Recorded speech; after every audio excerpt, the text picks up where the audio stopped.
출애굽기 5장 1절 말씀, 우리 한 절 말씀입니다. 출애굽기 5장 1절 한 절 말씀인데요. 우리 같이 마음을 모아서 같이 봉독하겠습니다. 출애굽기 5장 1절 말씀입니다. 같이 보겠습니다. 그 후에 모세와 아론이 가서 바로에게 이르되 이스라엘 하나님 여호와의 말씀에 내 백성을 보내라. 그들이 광야에서 내 앞에 절기를 지킬 것이니라 하셨나이다. 아멘. 하나님의 명령이 드디어 떨어지게 되었습니다.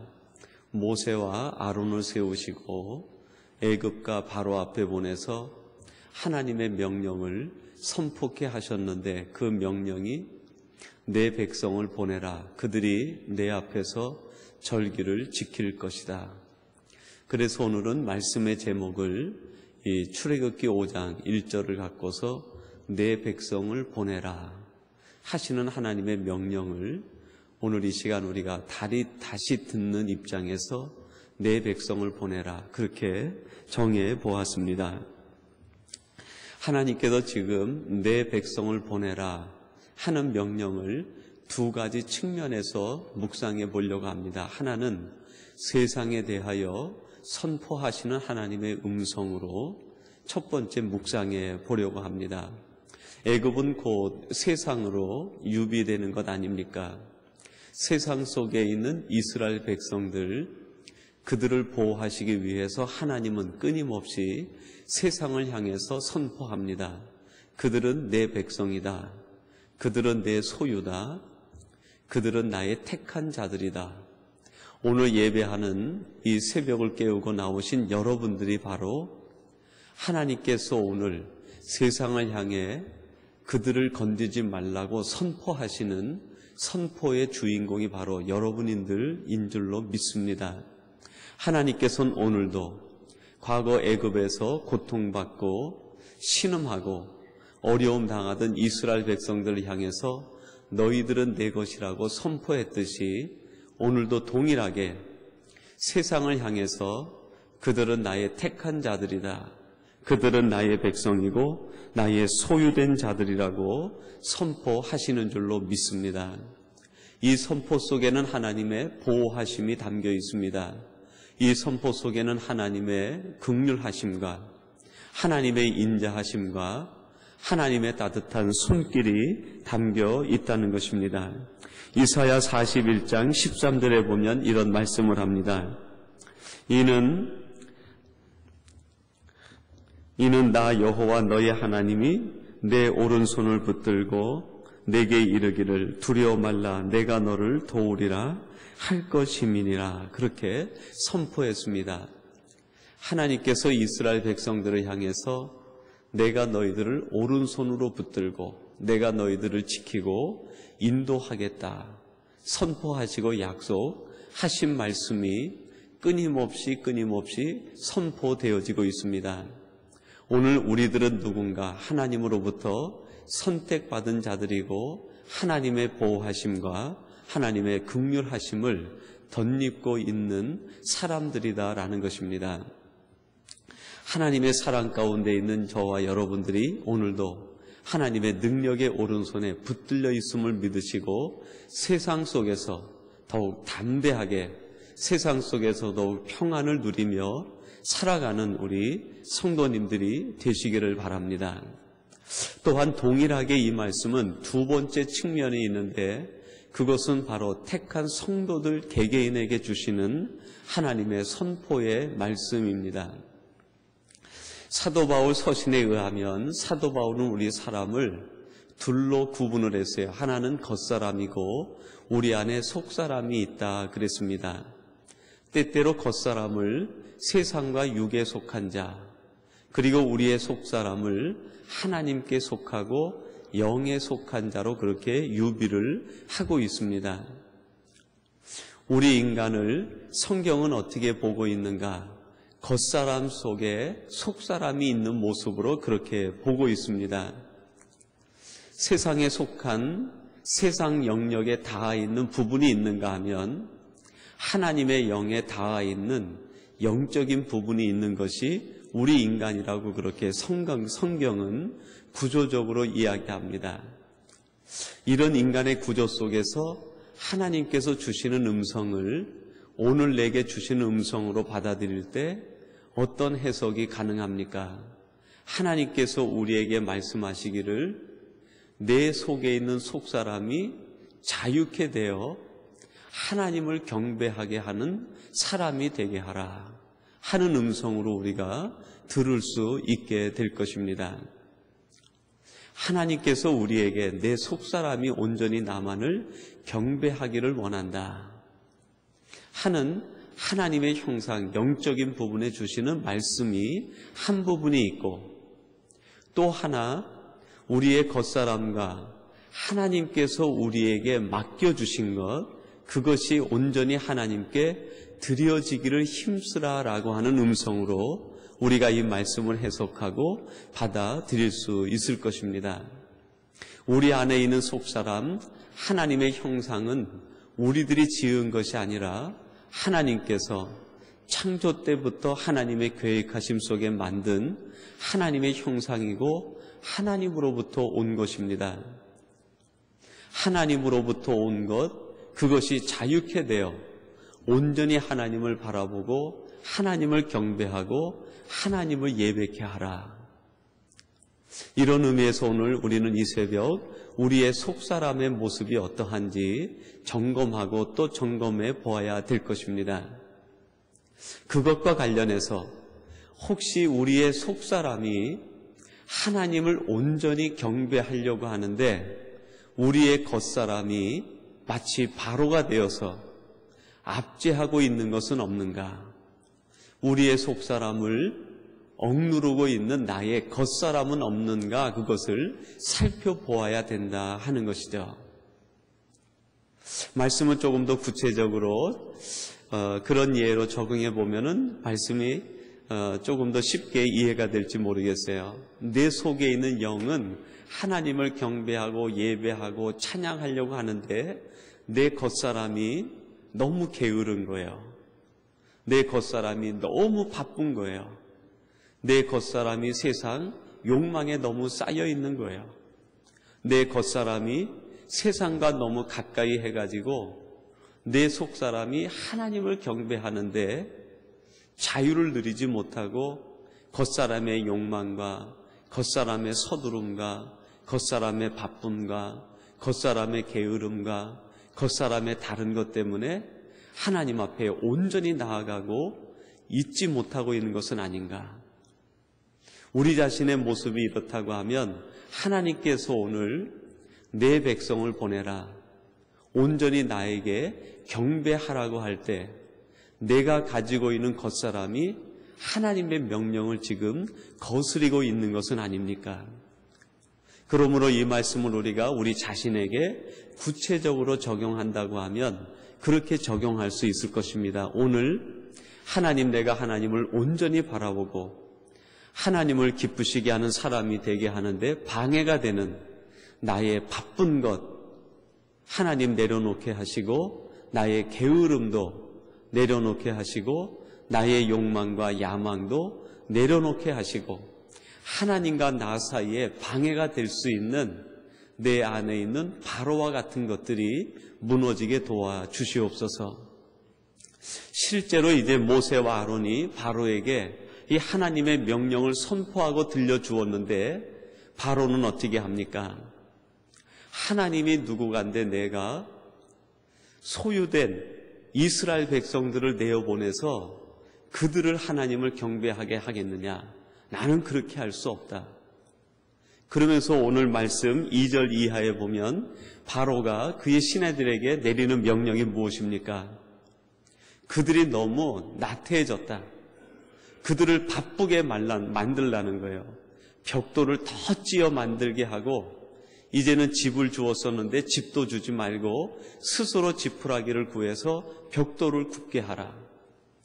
하나님을 경배하지 못하도록 더 바쁘게 만들라는 거예요.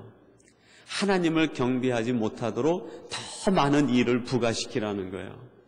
하나님을 경배하지 못하도록 생각을 다른 쪽으로 가게 만들라는 겁니다. 여러분, 혹시 우리들이 하나님을 경배하려고 하는데 내 겉사람이 더 바쁘게 서둘러서 더 다른 세상 일에 바빠가지고 다른 것으로 마음을 빼앗겨서 하나님을 온전히 경배하지 못한다고 하면 바로 내 스스로가 우리의 겉사람이 바로가 돼서 내 안에 있는 속사람이 하나님을 바라보지 못하도록 만들고 있는 것은 아닙니까? 이런 의미의 손을 주시는 이 말씀은 세상 속에 있는 하나님의 자녀들을 보호하시고 그들을 지키신다는 하나님의 놀라운 축복의 말씀인 동시에 우리에게 주시는 경계의 말씀이 아니겠습니까? 또 한 가지 묵상해 볼 것이 있는데 우리에겐 하나님으로부터 온 많은 것이 있습니다. 그것들을 풀어놓아서 하나님을 섬기는 도구가 되게 하라 하는 것입니다. 우리에게 하나님으로부터 온 것이 무엇입니까? 먼저 우리 인간은 하나님 위에서 지어진 피조된 존재입니다. 하나님과 우리의 차이 가운데 가장 큰 질적인 차이가 있는데 가장 큰 질적인 차이 중에 첫 번째가 뭡니까? 하나님은 시간의 제약을 받지 않지만 모든 피조물들은 시간의 제약을 받는 시간적 존재라는 것입니다. 하나님의 창조적 사건과 더불어서 이 세상에 존재하게 된 것이 있는데 그게 뭡니까? 시간입니다. 저와 여러분들은 시간의 지배를 받습니다. 시간의 지배를 받는다는 것은 우리는 하나님으로부터 시간을 창조와 더불어 선물로 받았다 그렇게 해석할 수 있습니다. 이기성이라는 사람은 태어나는 순간부터 죽는 순간까지가 이기성입니다. 저는 그 시간 속에 살아갑니다. 육체를 가지고 있지만 이 육체는 그 시간의 지배를 받고 살아가게 돼 있어요. 하나님이 나를 만드심과 더불어서 내게 주신 선물이 있는데 그게 뭡니까? 시간이라는 선물입니다. 그래서 여러분이 시간을 오늘이라고 하기도 하고 오늘이라는 말을 영어로 프레젠트 선물이라고도 합니다. 하나님으로부터 우리는 시간이라는 선물을 받았습니다. 선물을 우리가 신학적으로 얘기하면 은사라고 얘기할 수 있습니다. 하나님께서 우리에게 주신 것, 은사들이 많은데 모든 사람들에게 똑같이 주어진 은사가 있어요. 그게 뭡니까? 시간이죠. 하나님께서는 우리에게 요구하시는 것이 있는데 그것이 무엇입니까? 내가 너에게 준 것. 이스라엘 가운데 애굽 가운데 있는 내 백성을 내게 달라고 하는 것처럼 내가 너에게 내 것을 너에게 준 것이 있는데 그것을 나에게 돌리라고 하시는 음성 아닙니까? 여러분, 우리는 하나님 앞에 드리되 시간을 드려야 됩니다. 정성을 드려야 돼요. 레위기에 보면은 하나님께서 그 제사에 쓰일 제물을 하나님이 요구하십니다. 소나 양이나 비둘기나 아니면은 순전한 가루나 그것을 성결하게 구별해서 내게 제물로 드리라 그랬습니다. 예수님이 오실 당시에 많은 유대인들에게 제사적인 행위가 있었습니다. 그리고 그 제사가 있다 보니까 필수적으로 제물이 필요하게 되었습니다. 근데 먼 동네에서 사는 사람들이 예루살렘까지 오기에는 그 제물, 짐승을 끌고 오기가 너무 힘든 일인 거예요. 짐승이 주머니에 있는 돌멩이처럼 주머니에 넣고 오면 되는 것이 아니라 그 먼 길을 오는 동안 먹이고 돌봐주고 관리해주고 그리고 와서 제물로 써야 되는데 사람도 오기 힘든 그 길을 짐승을 끌고 먹이고 그것을 돌보고 온다는 것이 얼마나 힘들고 어려운 일이겠어요. 그러다가 이 짐승을 끌고 오다가 도적대를 만난다든지 병이라도 든다든지 상처라도 난다든지 하면은 흠이 있어서 제물로 드릴 수가 없는 거예요.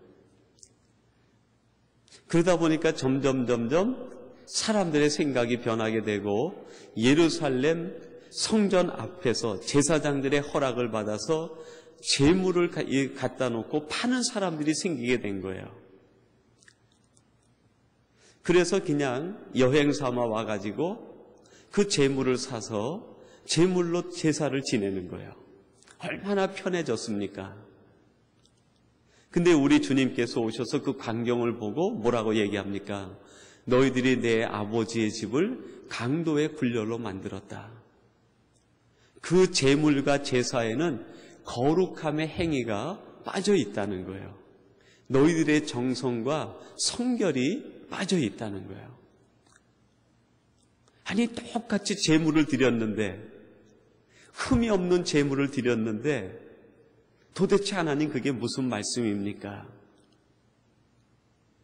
하나님이 원하시는 것은 단순히 제물이 아니라, 여러분, 소나 양이나 비둘기가 순결한 제물이 되기 위해서는 순결한 어미 짐승으로부터 새끼가 순결하게 태어나야 돼요. 순결하게 태어난 그 새끼가 주인의 정성 어린 순결된 양식을 먹어서 자라야 됩니다. 독풀을 먹으면 안 되는 거죠. 순결한 걸 먹고 순결하게 자라야 되는 거예요. 짐승이 태어나서 제물이 되기까지 무엇이 들어갑니까? 시간이 들어가는 거예요. 시간. 하나님께서 원하시는 것은 단순히 제물의 목숨이 아니라 그 제물을 드리기 위한 그 제사의 주인공의 정성을 하나님이 원하시고 기뻐하시는 거죠. 너는 나에게 시간을 드리라. 시간. 우리가 하나님 앞에 드리는 시간에 흠이 있어서는 안 될 것 같아요. 아침부터 저녁 해걸음까지 여러분 분노할 일이 있어도 내 시간이 하나님 앞에 정성으로 드리는 제물인데 분노로 하루를 지내게 된다면 흠이 있는 하루가 되는 거죠. 내 욕망으로 하루를 불태우고 살았다고 하면 결국 우리는 하루라는 제사를 욕망이라는 제물로 지내게 되는 거예요. 하나님 앞에 마음을 두지 못하고 다른 것에 마음을 빼앗겨서 분주하게 살다가 하루를 보냈다고 하면 하루라고 하는 제사를, 제물을 뭘로 드린 겁니까? 분주로 드린 거예요. 하나님의 것으로 드리지 못합니다. 시간을 드리라. 그 다음에 또 하나는 뭡니까? 우리가 태어나면서 하나님은 우리에게 각자 맞는 무늬와 모양을 주셨어요. 달란트를 주셨어요. 다 우리에게 주어진 하나님의 은사와 재능과 달란트가 다른데 왜 그렇게 다르게 주셨을까요? 하나님의 나라는 곳곳에 각양의 은사가 함께 모여서 하나님의 나라 지체를 이루어가게 됩니다. 출애굽기 말씀에 보면 출애굽한 이스라엘 백성들에게 성막을 지으라고 말씀합니다. 성막을 지으라 한마디만 하시면 되는데 하나님께서는요, 출애굽기 후반부 전체를 성막의 재료에 대해서 얘기를 해요. 성막에 심지어는 이 밧줄 하나 만드는데 그 밧줄에 홍색, 자색, 금색, 흰색, 검은색 모든 색깔이 들어가는 밧줄을 만들라는 거예요. 밧줄을 그냥 쇠줄로 만들어도 될 텐데 그렇게 하지 않고 연약한 실가닥 하나하나, 얼마나 가느다래요 그 실이. 한 가닥 한 가닥 보면은 아무데도 쓸 수 없는 그런 줄인 것 같아요. 빨간 줄, 파란 줄, 자색 줄, 한 줄 한 줄 봐가지고는 의미가 없어요. 약하게 그지 없어요. 그런데 그 줄들이 서로 모여가지고 엮어져서 밧줄이 되었을 때 성막을 꿋꿋이 세우는 밧줄이 될 수 있다는 거예요. 하나님께서 우리에게 어떤 사람은 빨간색, 어떤 사람은 노란색, 어떤 사람은 파란색, 각양의 은사와 각양의 재주와 각양의 모습을 주셨어요. 그것을 가지고 무엇을 하라는 거예요? 하나님의 나라를 이루는데 사용되게 하라. 하나님은 오늘도 우리를 향해서 내 백성을 보내라 그렇게 얘기합니다. 세상 가운데 있는 하나님의 백성과 자녀를 하나님이 끝까지 지키시겠다는 거예요. 그러면서 동시에 하나님의 백성들에게 주시는 말씀이 뭡니까? 내가 너희들을 세상에서 지킬 터이니 너는 내가 너에게 준 것을 나에게 돌리라. 내 속사람이 온전히 나만을 경배하도록 내 겉사람을 다 풀어놓으라는 거야. 그리고 내가 너에게 준 것을 내게 돌리라. 여러분, 이것이 우리 인생의 모습 아닙니까? 우리의 인생의 모습을 이것을 잘 정리하고 살아갈 때 그 사람의 마지막은 정말 멋진 인생의 정리가 될 수 있을 것입니다. 오늘 예배하는 여러분들이 이렇게 멋진 하나님 앞에서 인생을 보내시는 승리하는 하나님의 사람들이 되시기를 주님의 이름으로 축원합니다. 하나님 아버지, 오늘도 모세와 아론을 향해서 애굽의 바로에게 하나님이 선포하시되 내 백성을 보내라 말씀하시는 음성을 통하여 세상 속에 있는 우리들을 지키고 보호하시는 하나님의 사랑의 음성을 듣습니다. 또한 동시에 우리에게 주시는 하나님의 경계의 말씀을 듣습니다. 우리 안에 있는 속사람이 우리의 겉사람으로 인하여 하나님을 만나며 하나님과 깊은 교제와 관계를 맺는데 방해되는 일이 없도록 도와주시옵소서. 하나님, 무엇보다도 우리에게 주어진 시간, 하나님께서 우리에게 주신 모든 달란트, 하나님으로부터 온 것을 가지고 온전히 하나님을 영화롭게 하며 하나님을 경배하는 우리들이 되게 하여 주시옵소서. 저들이 이 땅을 살아가면서 오직 하나님만 경배하는 하나님의 도구가 되게 하여 주시옵소서. 예수님의 이름으로 기도하옵나이다. 아멘. 하늘에 계신 우리 아버지여, 이름이 거룩히 여김을 받으시오며 나라의 마옵시며 뜻이 하늘에서 이룬 것 같이 땅에서도 이루어지이다. 오늘날 우리에게 일용할 양식을 주옵시고 우리가 우리에게 죄지은 자를 사하여 준 것 같이 우리 죄를 사하여 주옵시고 우리를 시험에 들게 하지 마옵시고 다만 악에서 구하옵소서. 대개 나라와 권세와 영광이 아버지께 영원히 있사옵나이다. 아멘.